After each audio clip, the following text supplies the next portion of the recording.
The first time I came home to find 3 unfamiliar SUVs parked across my driveway, I thought maybe there was a wedding nearby, or some neighborhood event I'd missed.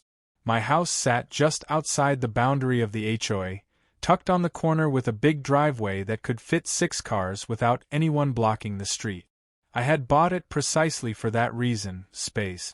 But there they were, shiny, expensive cars sitting like they owned the concrete, their owners nowhere in sight. I couldn't even pull into my own garage. I had to leave my truck half up on the curb just to get in. I stood there with the engine idling, waiting for someone to come out, but nobody did. After 15 minutes, I caved and parked down the street. That night, I knocked on a few doors to see if maybe a party was going on. Everyone just shrugged. The only person who gave me more than 2 words was the HOA president herself, a woman named Diane, who had that permanent squint that made you feel like she was always measuring your worth and finding you lacking. She smirked when I described the problem, then said, "Well, your driveway is right on the corner. People think it's common use. It's not like you need all that space every day." I reminded her it was my property. She tilted her head and gave me that HOA queen look I'd seen her use on landscapers who trimmed the hedges an inch too low. "You'll adjust. It's good for community spirit." Then she shut the door before I could say anything else. That was the moment I realized I wasn't dealing with clueless neighbors. I was dealing with entitlement disguised as neighborhood governance. The next week, it happened again. This time, 5 cars. 2 of them boxed me in completely, and one had the audacity to park so close to my garage door that I couldn't even roll it open. I called the police, but the officer who came out looked tired before I finished explaining. "It's a civil matter," he said. "We can't tow unless it's a safety hazard. Best bet is to talk to your HOA." When I explained I wasn't part of the HOA, he raised his eyebrows. "Then why are there cars in your driveway?" That was the question, wasn't it? By week 3, I was no longer confused. It was deliberate. The HOA had decided that my wide driveway was overflow parking, and the members were treating it like their personal lot. They didn't ask. They didn't leave notes. They just assumed I'd roll over because that's what people like Diane were used to, compliance. I decided if they wanted a game, I'd play it differently than they expected. The first petty move I made was subtle. I backed my truck so close to the bumper of a Lexus that the owner had to knock on my door for me to move it. He was in his late 50s, tanned, with the kind of loafers that never touched dirt. He tried smiling like we were neighbors. "Hey, mind pulling up a bit? You've blocked me in." I leaned against the doorframe. "No problem. Mind not parking in my driveway?" His smile froze. "I thought it was common space." "It's not. Deed says it's mine. Title says it's mine. Bank says it's mine. You say it's common because it's convenient." He gave me that HOA shrug. "You should be more neighborly." I moved my truck an inch, then went back inside. He stood there with his mouth open like he couldn't process someone not bending. That was when I knew I was right. These people weren't clueless. They were arrogant.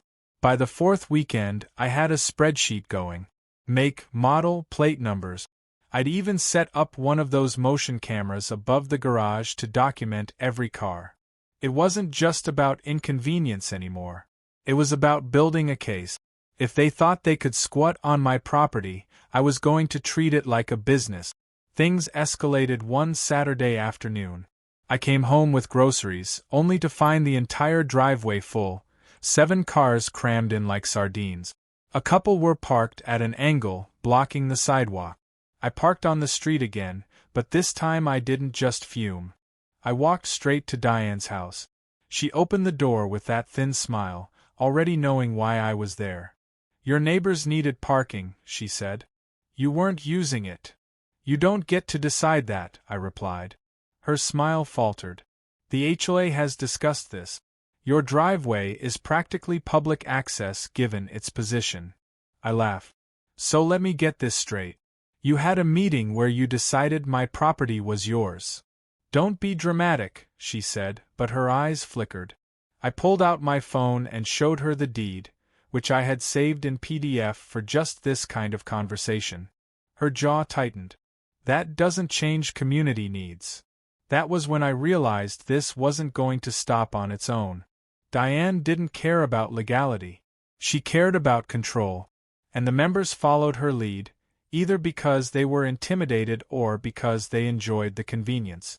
If I kept fighting case by case, I'd be dragged into 100 little arguments. No, the only way to deal with an HOA bully was to show them I could escalate higher, faster, and smarter than they ever imagined. So I started researching state property laws. I learned two important things. 1. In my state, any unauthorized vehicle parked on private property could be towed at the owner's expense. 2. If the vehicle wasn't claimed within a certain time, the property owner had the right to sell it to recoup storage costs. That was the seed of the plan that would grow into something far beyond towing. Before I made my move, I gave them one last chance. I printed signs. Private property. Unauthorized vehicles will be towed. I mounted them on posts at the edge of my driveway, cameras aimed right at them. The next day, the signs were gone. Someone had pulled them up and tossed them into the bushes. That was all the proof I needed. They weren't just entitled. They were brazen. The first car I had towed was a silver BMW coupe. The tow company driver grinned when I showed him the paperwork. These HOA types think they own the world. You'd be surprised how many calls I get like this.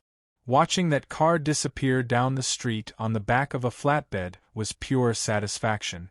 But the real fun came 3 days later, when the owner stormed up to my door. He pounded like he was collecting rent. I opened it calmly. He was red in the face, clutching the tow slip. "You had no right." "State law," I said, holding up a printout. "Your car was trespassing. I documented it. I warned you. You ignored it.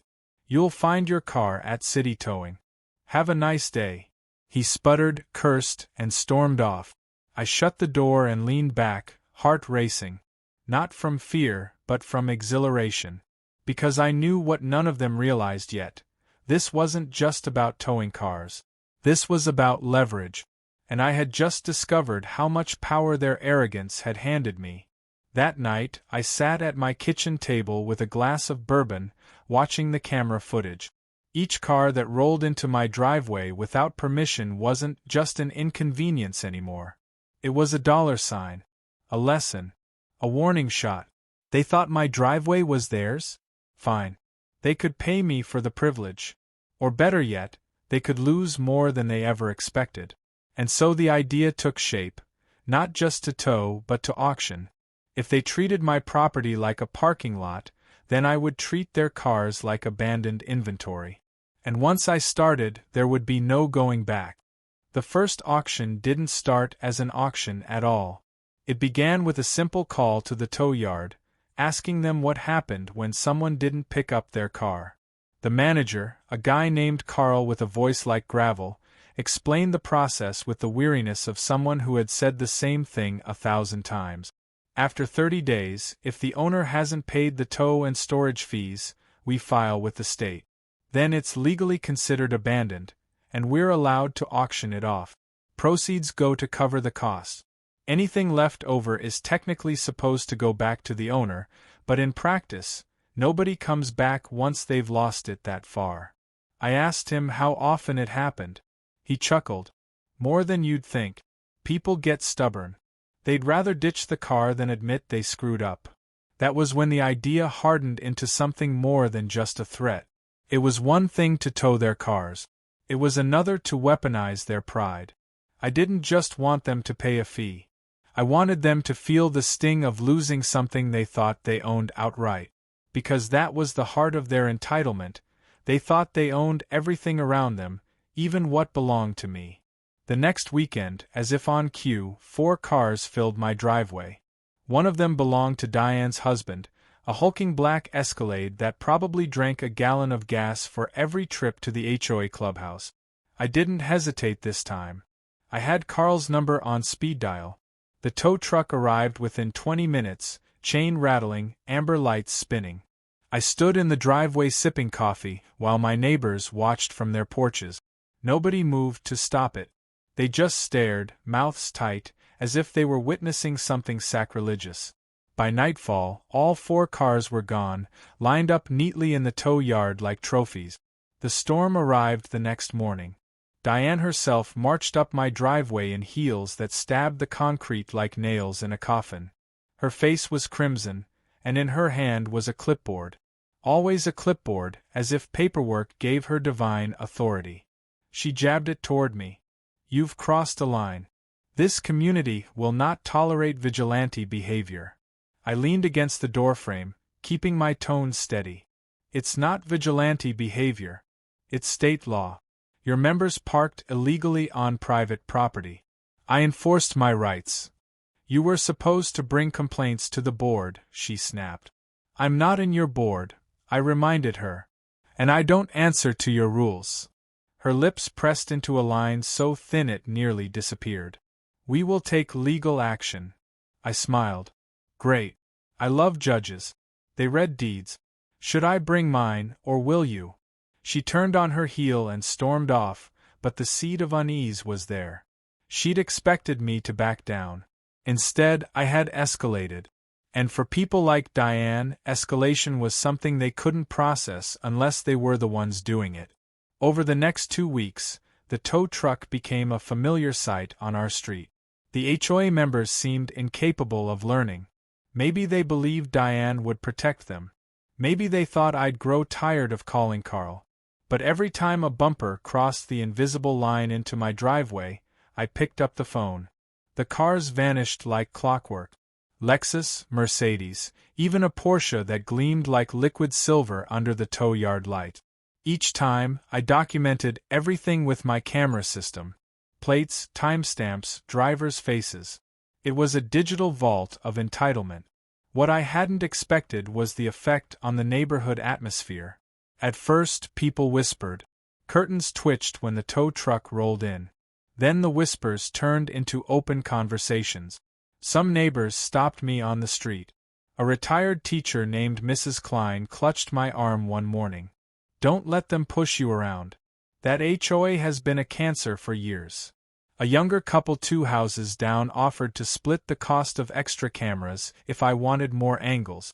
Apparently, I wasn't the only one who'd been trampled by Diane's little fiefdom. Still, Diane doubled down. She sent letters. Long, rambling declarations on HOA letterhead about community standards and mandatory cooperation. I read them once, then tossed them in the shredder. None of them had legal weight, and she knew it. They were bluffs, attempts to wear me down. But instead of weakening my resolve, they fueled it. Because every letter, every haughty phrase, was another reminder of why I couldn't give her an inch. The real turning point came when the 30-day clock expired on the first batch of towed cars. Carl called me personally. "Looks like 4 vehicles are officially abandoned. Paperwork's filed. We're holding an auction next Saturday. You're welcome to attend." Attend I did. The tow yard wasn't glamorous. Chain-link fence, cracked asphalt, the smell of oil and hot metal baking in the sun. But the line of cars behind the gate gleamed with defiance, as if they still belonged to someone important. Buyers gathered in clusters, murmuring about resale value, repair costs, flipping potential. When the auctioneer's voice rang out, sharp and fast, I felt a thrill unlike anything before.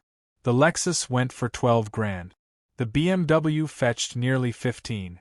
The Escalade struggled to find bidders, but eventually, a contractor scooped it up cheap, grinning at his new workhorse. By the time the Porsche sold, I realized what had truly happened. These weren't just vehicles. They were symbols of status, and I had turned them into cash in strangers' pockets. The news hit the HOA like a bomb. That week, 3 separate members came to my door, begging for leniency. One man even offered me cash if I'd stop calling the tow truck. I told them the same thing: park legally and I won't have to. Simple. But they couldn't seem to grasp that concept, because entitlement isn't about logic. It's about expectation. They expected me to yield. And every time I didn't, their world cracked a little more. Diane tried a new tactic. She organized a community emergency meeting in the clubhouse and sent flyers to every house, including mine. I went out of curiosity. The room smelled of coffee and tension. About 30 people sat in folding chairs while Diane stood at the front, gesturing with her clipboard like a general rallying troop. "This individual," she said, pointing at me without naming me, "has created chaos in our neighborhood. Families are suffering. Children are afraid.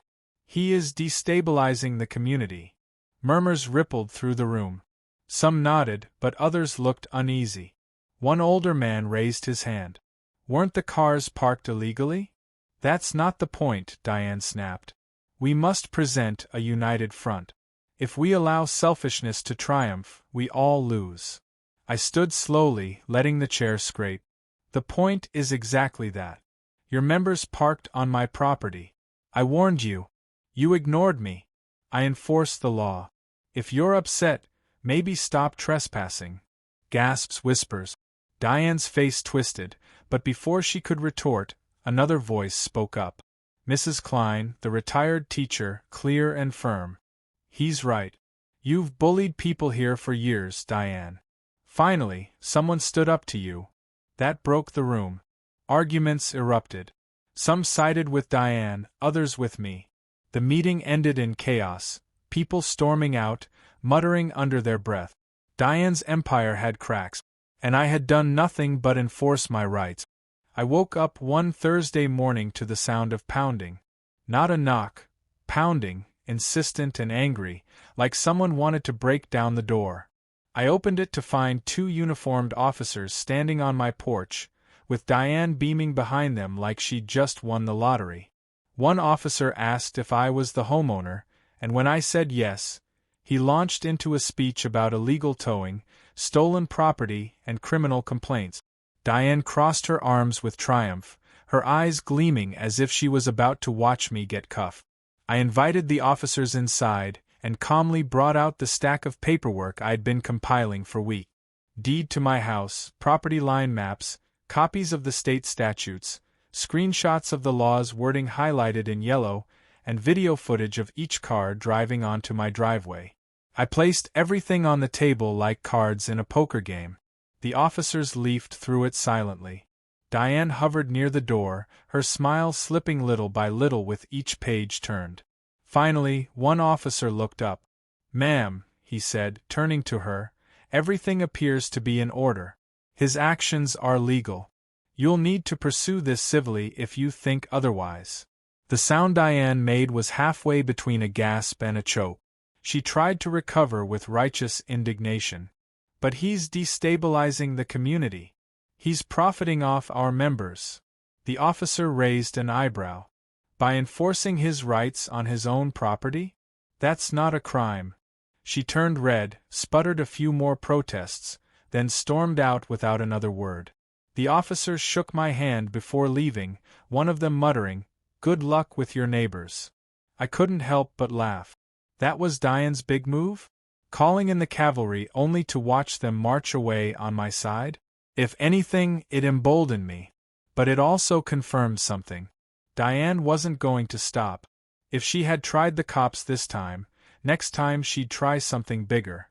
She was the kind of person who couldn't stand losing face. And each time another car vanished on the back of a tow truck, her reputation crumbled further. She needed to reassert control. And people like her only had one tool for that: escalation.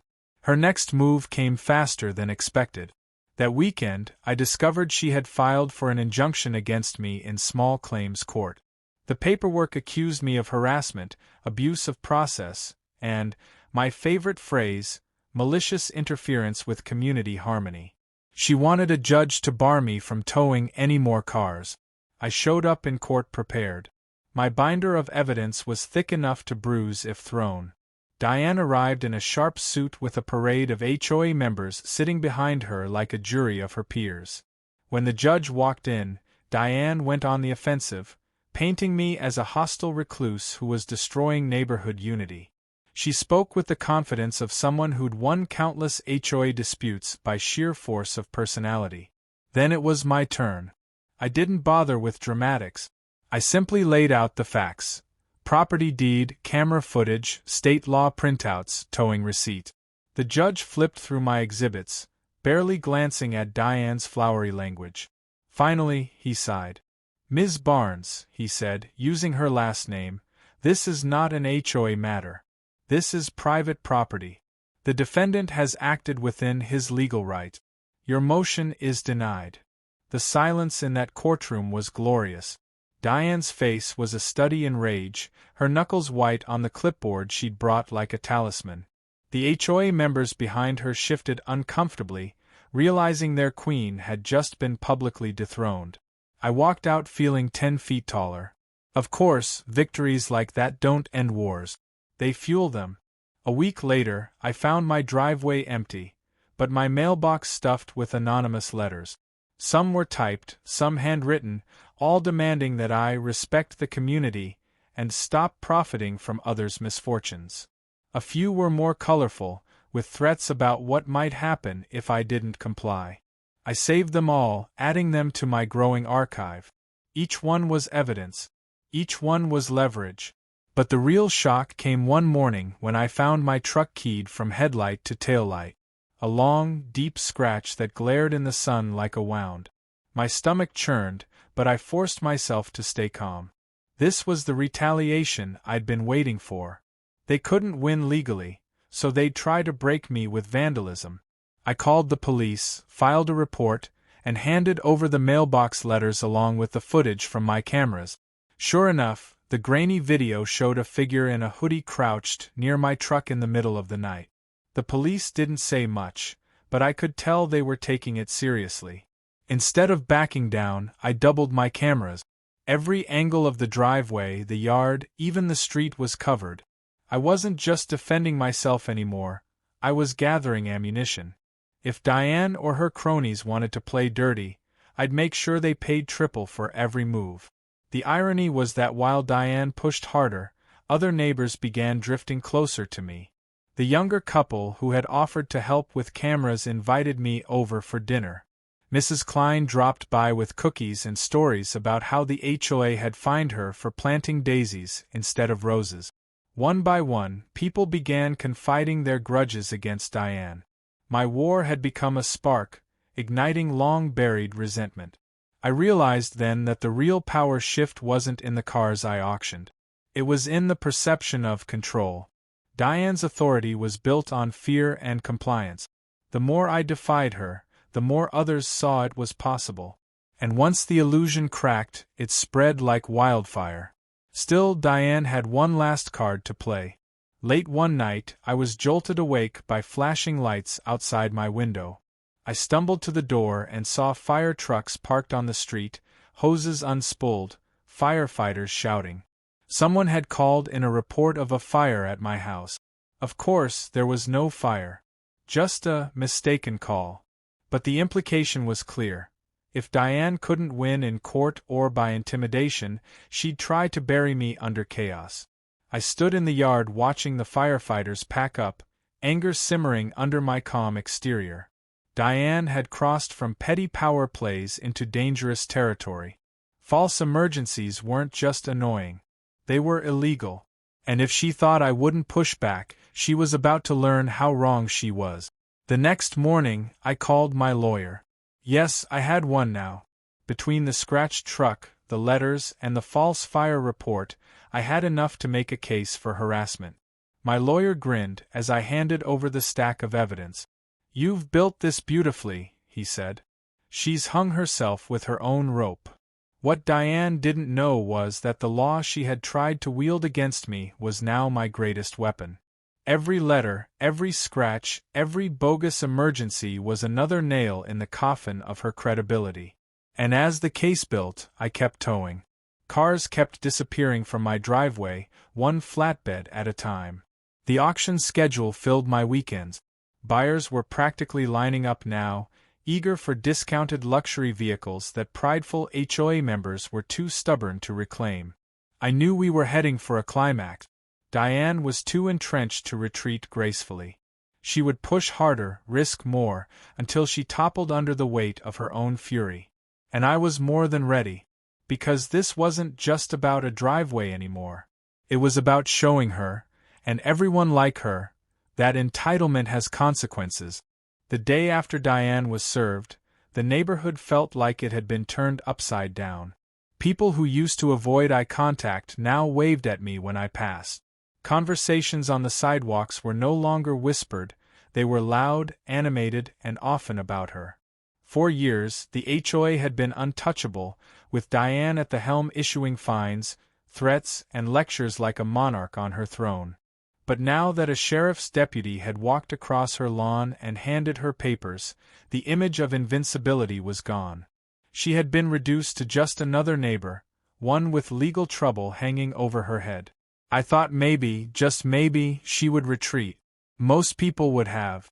After all, she was staring down charges of harassment and false reporting. Her credibility was shattered, her reputation teetering. But Diane wasn't most people. If anything, she seemed to double down. The morning after, she strutted into the street like nothing had happened, clipboard in hand, her chin tilted high. It was the look of someone who couldn't allow weakness to show, even if the ground beneath her was collapsing. Her next tactic wasn't vandalism, or letters, or calling the police. It was persuasion. She started going door to door, framing me as a threat to the neighborhood. I knew because neighbors told me afterward, some even laughing at how desperate she sounded.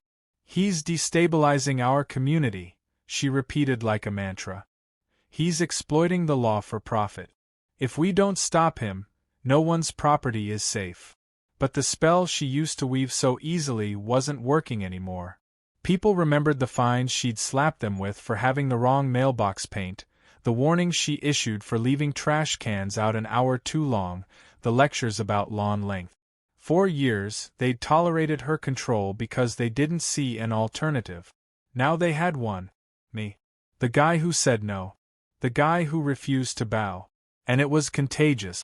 I didn't ask for allies, but I got them anyway. The young couple down the street, Brian and Kelsey, offered to testify on my behalf about the HOA's harassment. Mrs. Klein, bless her, told me she'd already called the local news station and suggested they cover the driveway wars. Even the contractor who'd bought Diane's Escalade at auction stopped by one evening, beer in hand, and said, "If you need backup, just holler." What had started as me versus the HOA was becoming something bigger. It was me versus Diane, and the neighborhood was shifting to my side. Of course, Diane couldn't allow that. Her desperation showed in the way she escalated again. This time, she filed a lawsuit in civil court, not against me alone, but against me and all co-conspirators undermining the HOA. She listed names. Real neighbors. People who had spoken to me in public, people who had dared to question her authority. She tried to drag them all into her fight, hoping the weight of legal fees and fear would pull them back into line. I remember the night Brian knocked on my door, pale and anxious, holding the papers. "She's suing us too," he said, his voice shaking. Kelsey stood behind him, looking like she might cry.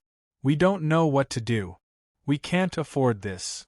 I invited them in, sat them down, and poured coffee. Then I showed them my growing archive. The letters, the camera footage, the police reports, the court documents already filed against Diane. "You don't need to be afraid," I told them. "She's flailing. This lawsuit isn't strength, it's weakness. She's trying to scare you back into line." They exchanged a look, and for the first time that night, I saw relief on their faces. "But what if she actually wins?" Kelsey asked softly. "She won't," I said firmly. "And I'll make sure of it." The truth was, I had already hired a lawyer not just to defend me, but to counter. Diane wanted to play in civil court?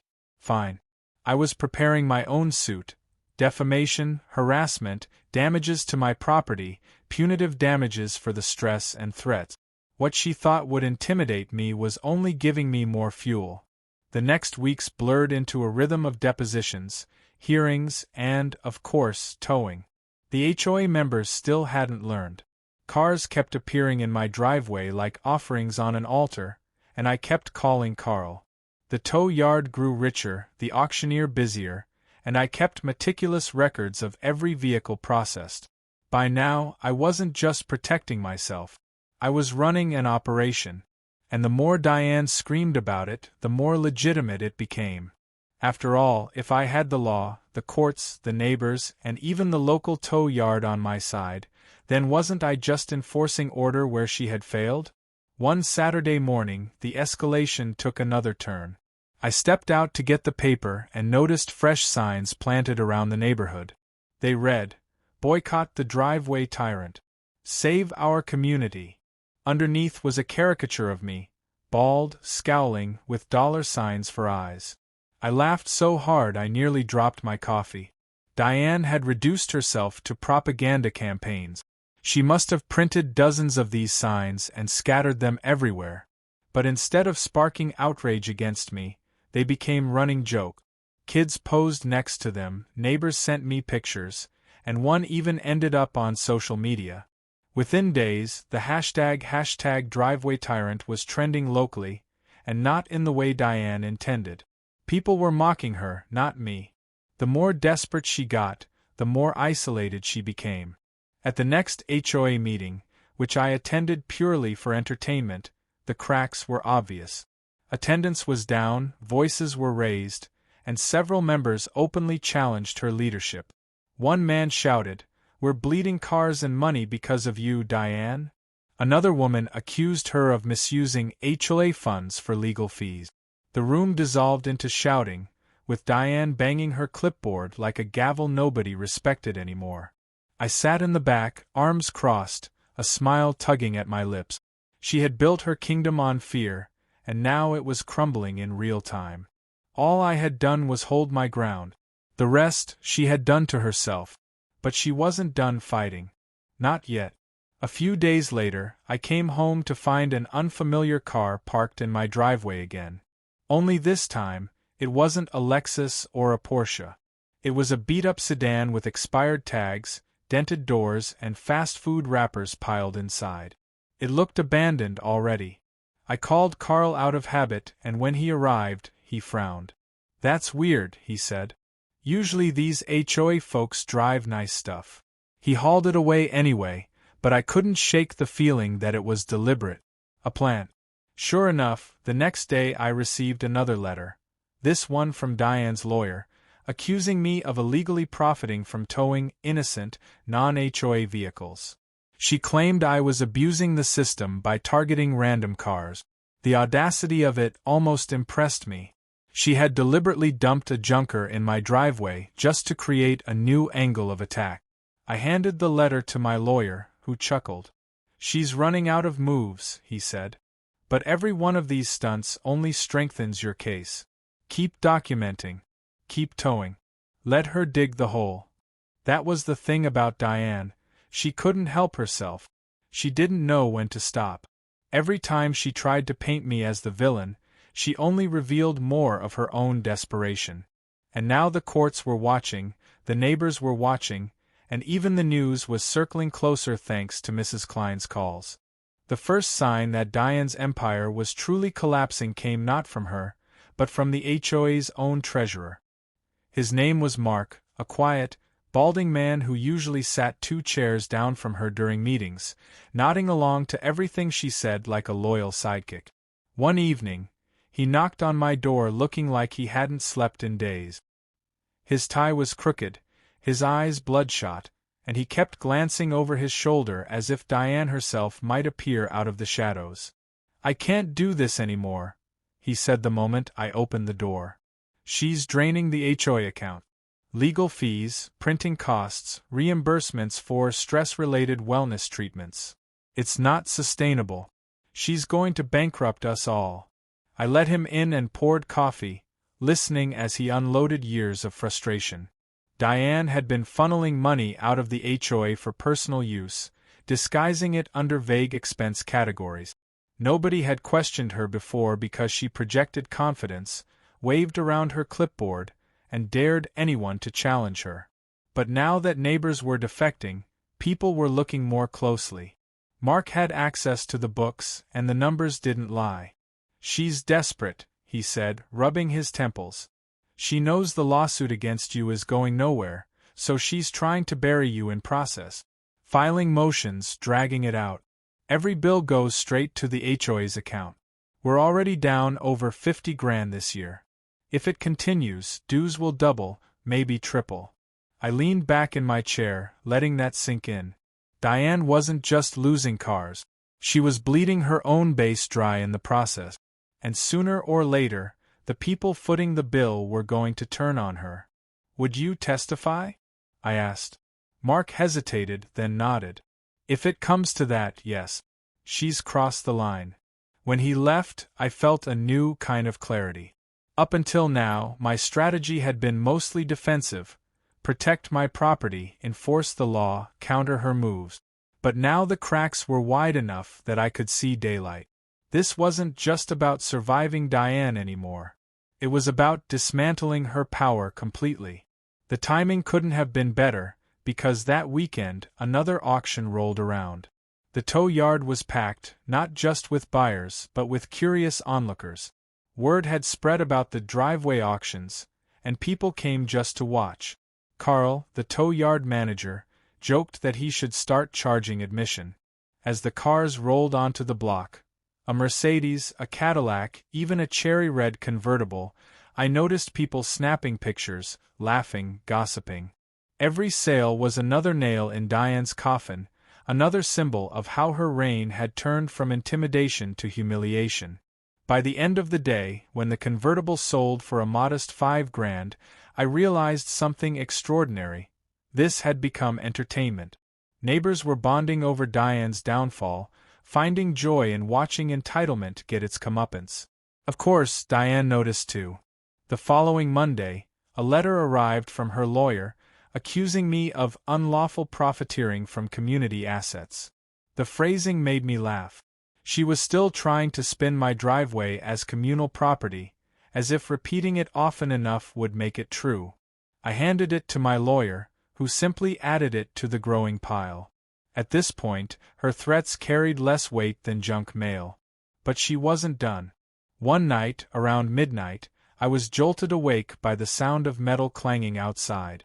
I grabbed a flashlight and stepped onto the porch to see a group of men, 3 of them, trying to rip my private property signs out of the ground.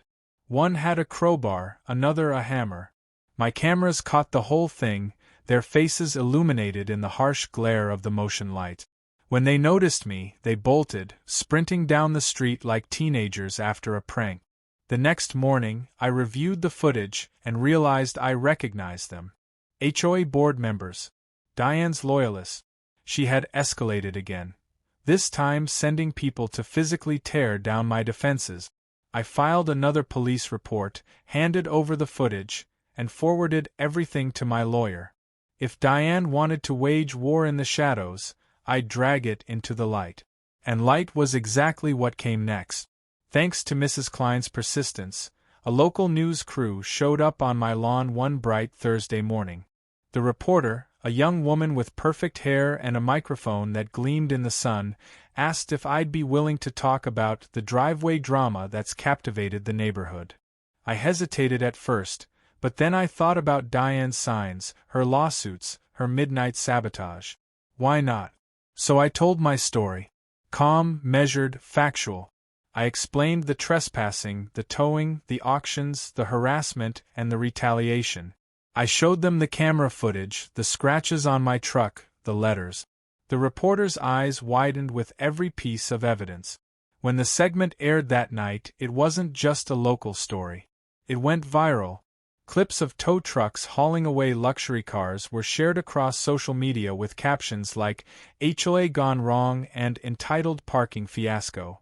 The hashtag driveway tyrant hashtag trended again, but this time with a twist.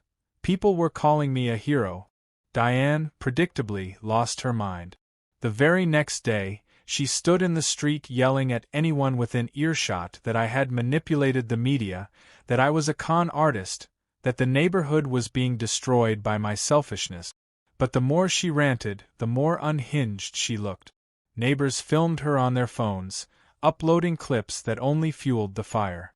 Her reputation wasn't just tarnished anymore. It was shredded. Yet even cornered animals bite. One evening, as I pulled into my driveway, I noticed something glinting in the grass. Dozens of roofing nails, scattered like confetti across the concrete. A trap. Had I driven straight in, my tires would have been shredded. I stopped short, heart pounding, and collected them one by one. When I checked the cameras, the footage was crystal clear. Diane herself, in a hoodie, crouched low as she sprinkled nails across my driveway. That was the last straw. My lawyer filed for a restraining order the very next morning, attaching the footage as evidence. Within days, a judge granted it. Diane was legally barred from stepping foot near my property. And when the news got wind of it, because of course they did, the footage played on repeat, exposing her not just as an overzealous HOA president, but as a saboteur. The fallout was immediate. HOA members called for an emergency vote to remove her from her position. The treasurer, Mark, revealed the financial mismanagement to the entire board. Dues had been siphoned into her legal battles, her personal spa treatments, even a consulting fee she had paid to her own cousin.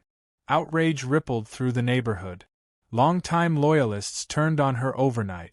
I watched from my porch as Diane's once proud allies marched to her house demanding answers.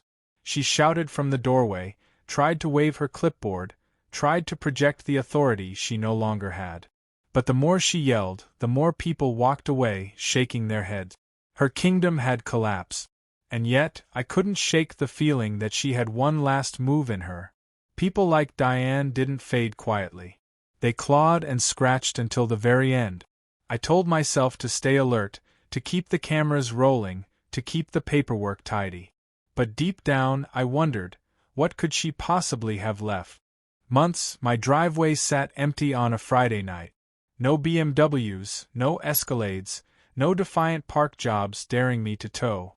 Even Diane's lights were off, her house dark like she'd vanished from the world. I should have felt relief, but instead there was an odd sense of anticipation, like the pause before a storm break.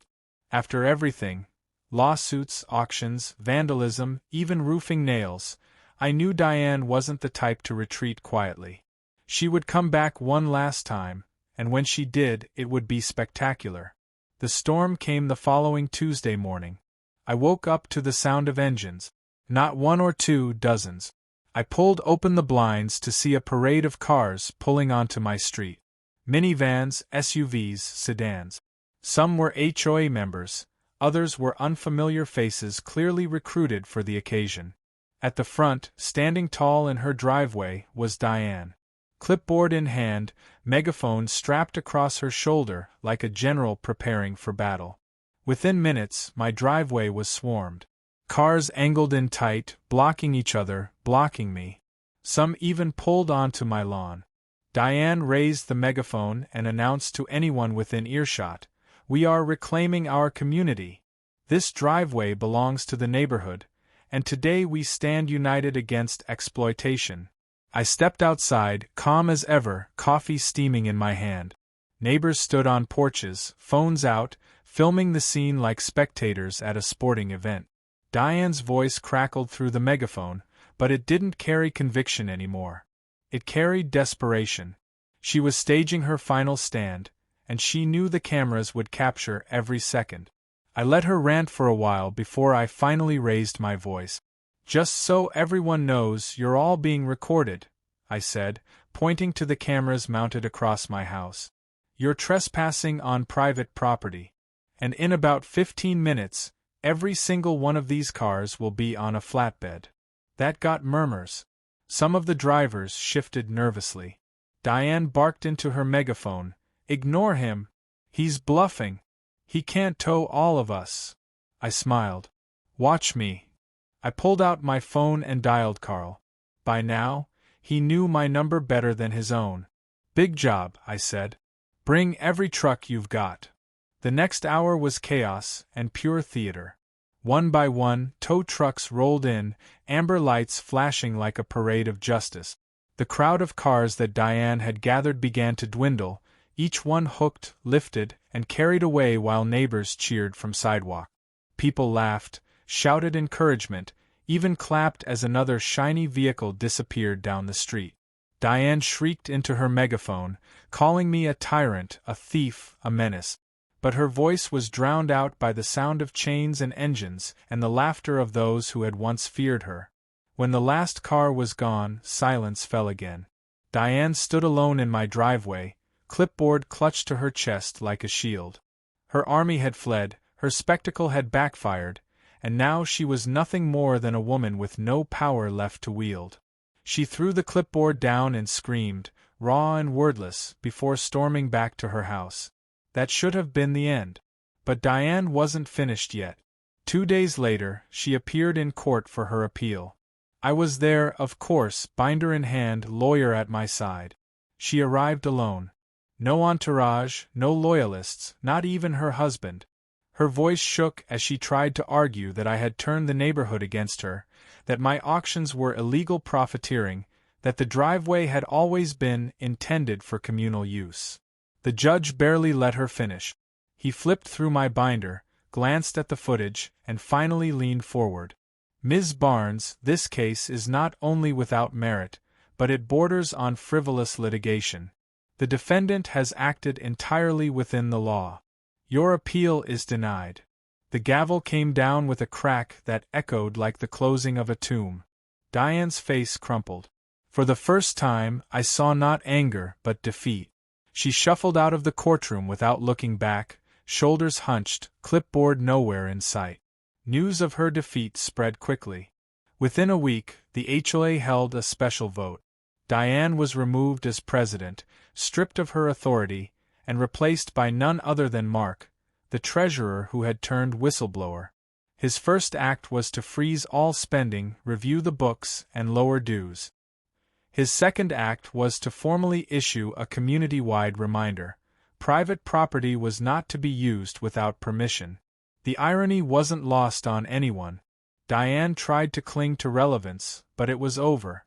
Neighbors avoided her, muttered when she passed, filmed her whenever she raised her voice.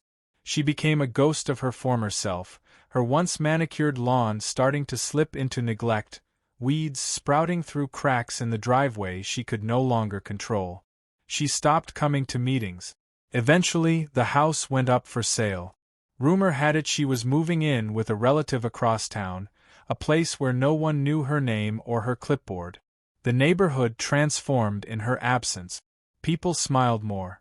Kids rode bikes without being scolded for helmets that weren't approved colors. Garden beds sprouted flowers of every variety. Driveways stayed empty unless invited guests filled them. It was as if a fog had lifted, leaving behind sunlight and fresh air. And me? I kept my driveway pristine, not a single tire crossing it without my permission. The auction slowed once the message sank in, but every time I walked past the tow yard, Carl would grin and remind me I had given him his best quarter ever. Brian and Kelsey invited me over for barbecues. Mrs. Klein dropped by with cookies. The same people who once whispered behind curtains now laughed openly on sidewalk. For the first time since I moved in, it felt like a neighborhood worth belonging to. One evening, as I sat on my porch watching the sun dip behind the rooftops, Brian asked the question that had been on everyone's mind. Why didn't you ever just give in? Would have been easier. I took a sip of coffee, let the quiet stretch, then answered. Because the moment you give in to entitlement, it never stops. They take your driveway today, your yard tomorrow, and before you know it, you're a guest in your own home. Sometimes you've got to draw the line. And sometimes you've got to show people what happens when they cross it. He nodded, thoughtful. Then he grinned. Well, you definitely showed them. We both laughed, the sound carrying down the street where kids chased each other under the streetlights. For the first time, there was no tension, no looming threat of Diane's next move. Just peace. Weeks later, when the moving truck finally pulled away from Diane's house, I watched from my porch. She stood in the yard one last time, eyes scanning the street like she was trying to reclaim it with a glance. But nobody waved. Nobody begged her to stay. The only sound was the slam of the truck door as it pulled away, carrying her and her clipboard out of our lives for good. I thought I'd feel triumph, but instead I felt something else. Satisfaction, yes, but also a quiet sense of closure. Diane had been my greatest antagonist, but she was also her own undoing. All I had done was refuse to bend.